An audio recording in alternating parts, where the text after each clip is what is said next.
ये चैनल केवल मनोरंजन के लिए है। हम किसी भी तरह के अंधश्रद्धा को बढ़ावा नहीं देते।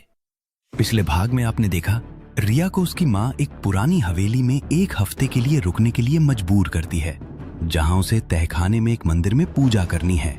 उसकी माँ बताती है कि यह एक सौदा है जो उनके परिवार ने सदियों पहले किया था।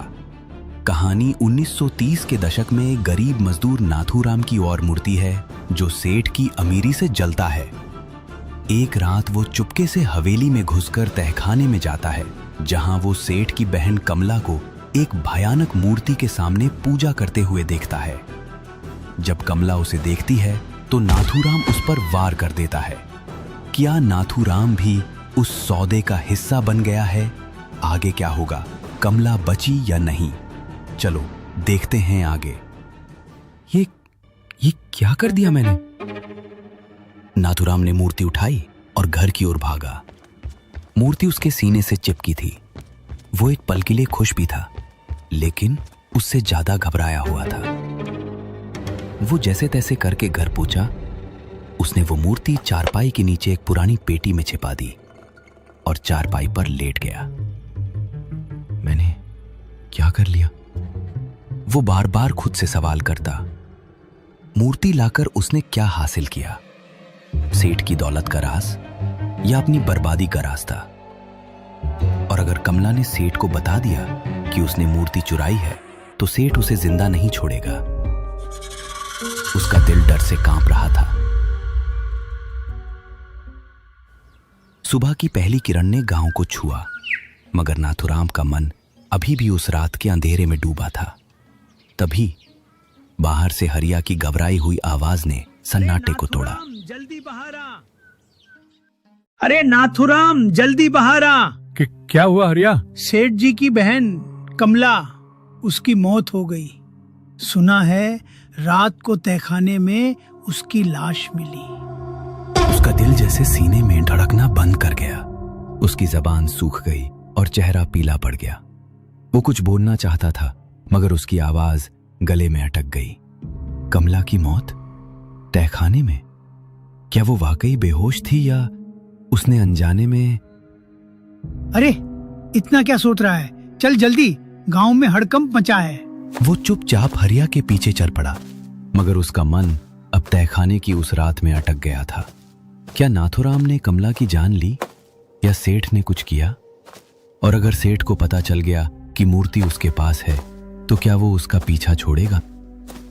मतलब नाथूराम ने कमला को बेहोश करने के बजाय उसे मार ही डाला था।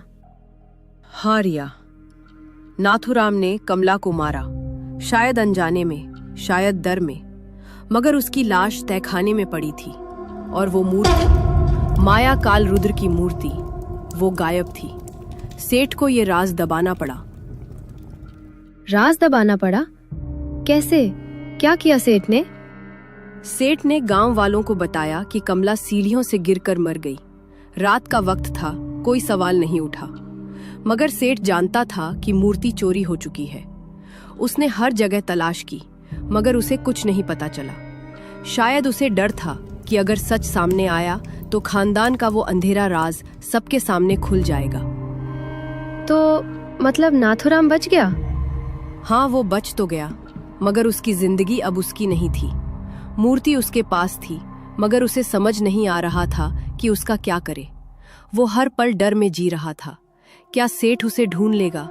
क्या मूर्ति का कोई अभिशाप उसका पीछा कर रहा है? तभी उसे याद आया, गांव के पंडित को निगल चुका था। पंडित रामदास की झोपड़ी एक टूटी फूटी थी, मानो दुनिया से छिपी हो। नाथूराम का दिल जोर जोर से धड़क रहा था। उसके हर कदम पर भारी होती जा रहे थे। अंदर जाते ही उसने देखा कि रामदास एक कोने में बैठा था। उसका चेहरा झुर्रियों और भय से भरा, जैसे वो किसी पुराने अभिशाप को ढो रहा हो। पंडित जी, मुझे सच बताइए, कुछ साल पहले तुमने एक महापूजा की थी। हाँ, लेकिन तुम्हें कैसे पता? मुझे सच बताइए, सेठ का तहखाना, वो माया काल रुद्र, वो क्या है? नाथू, तू उस रास्ते पर क्यों जा रहा है? कुछ बातें छूने से पहले सोच ले, वरना सब कुछ बर्बाद हो जाएगा। नहीं पंडित जी, मैं अब और अंधेरे में नहीं रह सकता। सेठ उस मूर्ति की पूजा से अमीर बना है ना? मुझे बताइए वो मूर्ति क्या है? तू नहीं समझेगा नथु, वो कोई देवता नहीं है। मैं और नहीं बोलूंगा, जा अपने घर जा। पंडित जी, मैंने वो मूर्ति देखी है। मैंने कमला को मैंने उसे देखा था पूजा करते हुए। अब आप चुप नहीं रह सकते, साफ साफ बताइए वो माया काल रुद्र क्या है? ठीक है नाथू, मगर ये सच तुझे बर्बाद कर देगा। माया काल रुद्र कोई देवता नहीं, वो एक राक्षस है, एक प्राचीन शक्ति जो सदियों से उस तहखाने में कैद थी। वो मूर्ति वो पत्थर से बनी है, मगर उसका रूप इंसानी नहीं। उसका चेहरा जैसे किसी दानव का, आंखें खोखली मगर उनमें एक अंधेरा है, मुंह में नुकीले दांत जैसे वो किसी को निगलने को तैयार हो। उसके 4 हाथ हैं, 2 में तलवारें, एक में एक कटोरा जिसमें हमेशा कुछ लाल सा जमा रहता है, खून सा, और चौथा हाथ वो कुछ पकड़े हुए है जो कोई नहीं समझ पाता। शायद कोई आत्मा, शायद कोई अभिशाप है। माया काल रुद्र की शक्ति वो लालच को जगाती है। जो उसकी पूजा करता है उसे सब कुछ मिलता है, धन दौलत रुतबा, मगर बदले में वो खून मांगता है, न सिर्फ जानवर का बल्कि इंसान का। सेठ ने उस रात अपनी पहली संतान का बलिदान दिया था, और उस मूर्ति की पूजा उस घर की महिलाएं करती है, वो भी बिना वस्त्र के। उम्र के 18 साल होने के बाद से उन महिलाओं को वो पूजा करनी अनिवार्य है, नहीं तो सेठ की दौलत उसी बलिदान उसके साथ मिट जाएगा। खून का बलिदान? मतलब सेठ का बेटा बीमार नहीं था? हाँ नाथू, मुझे पता है तूने वो मूर्ति चुराई है। अब तुम अपने बेटे की बलि दे पाओगे? भाग जा नथु, वरना तेरा खानदान भी उसी अंधेरे में डूब जाएगा। नाथुराम का शरीर कांप रहा था। मूर्ति जो अब उसके घर में छिपी थी, अब सिर्फ पत्थर का टुकड़ा नहीं थी, वो एक राक्षस थी जो खून की प्यासी थी। उसने सोचा था कि वो सेठ की दौलत का राज चुरा लेगा, मगर अब उसे लग रहा था कि उसने अपने खानदान पर एक अभिशाप लाद लिया है। तहखाने का अंधेरा अब उसके घर तक पहुंच चुका था और उसका कोई रास्ता नहीं बचा था। वो झोपड़ी से बाहर निकला, तभी अचानक उसके पैरों तले जमीन खिसक गई।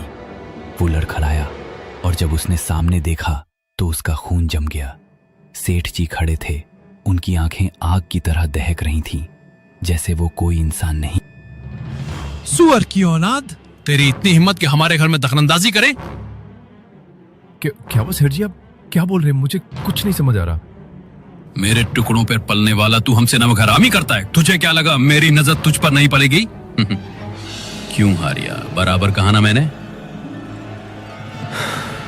जी सेठ जी, नाथुराम को मैंने उसी रात आपके घर से भागते हुए देखा था। नाथुराम, मुझे माफ कर दे दोस्त, मैंने सेठ जी का नमक खाया है।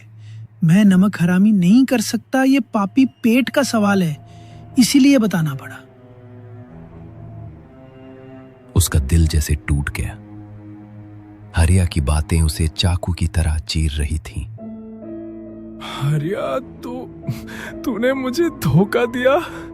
मुझे माफ कीजिए सेठ जी, ऐसी गलती दोबारा नहीं होगी। मुझे पता था अगर किसी ने वो मूर्ति चुराई तो वो पंडित जी के पास ही आएगा उसकी स्थापना के लिए, मगर कोई फायदा नहीं ना था। वो मूर्ति हमारी खानदानी निशानी है। माया काल रुद्र कोई साधारण देवता नहीं, वो हमारा रक्षक है और हमारा मालिक भी। 2 साल पहले मैंने मेरे चाचा जी के जान का सौदा करके बड़ी मुश्किल से पाया है। माफी सरकार, मैं वो मूर्ति वापस कर दूंगा। मुझे छोड़ दीजिए, मेरे बच्चों का ख्याल कीजिए। अचानक उनकी मुस्कान गायब हो गई और उन्होंने अपनी कमर से एक चमकता हुआ चाकू निकाला। अगर इस दुनिया में हर कोई हमारे जैसा अमीर होगा तो हमारे लिए काम कौन करेगा?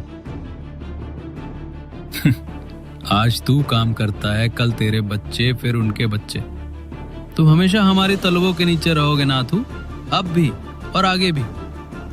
तुम अपने परिवार के लिए जान दांव पे लगाते हो, मगर हम पैसे के लिए परिवार को दांव पे लगाते हैं, समझा सुअर की औलाद। इससे पहले कि नाथूराम कुछ कह पाता, सेठ ने चाकू तेजी से उसके पेट में भोंक दिया। एक तेज चीख गांव के सन्नाटे को चीर गई। नाथूराम का शरीर कांप उठा, उसका खून जमीन पर फैलने लगा। वो जमीन पर गिर पड़ा, उसकी आंखें धीरे धीरे